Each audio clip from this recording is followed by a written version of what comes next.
It's a dreaded word that no one wants to hear, but it seems like we're hearing it more and more.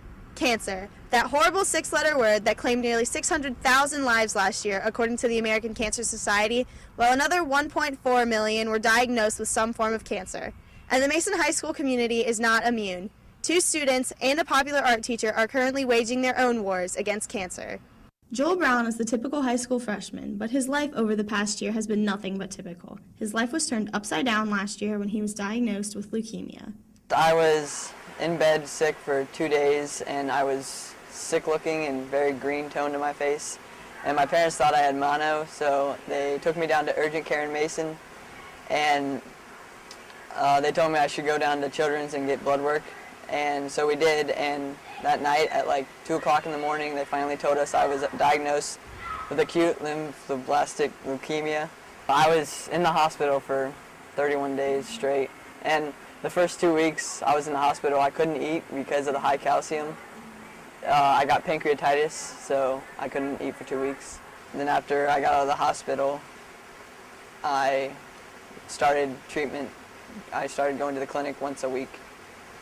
Karen Witham-Walsh, the ceramics and advanced wheel throwing teacher here at MHS, was diagnosed with breast cancer in August. Just days before she was to go into surgery, Witham-Walsh was very open about her situation, one she is handling with incredible courage. I was diagnosed with breast cancer on August 4th. I originally went in at the end of June and was not expecting this diagnosis. Totally thought it was going to be nothing, and then found out August 4th.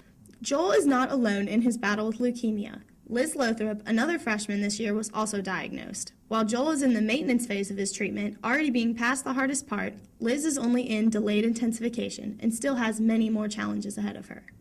We've gone to school with each other since preschool, but we've never been in the same class together, so we weren't really friends. We had mutual friends, but never hung out together.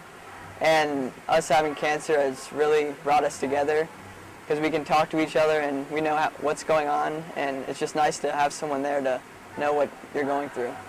She's in delayed intensification, which is one of the roughest stages that you go through, and she was a slow responder, so she has a different course than me. While cancer can be aggressive in its attempts to defeat its victims, the Mason High School community has been equally aggressive in spreading awareness to help these strong individuals in their fight against cancer.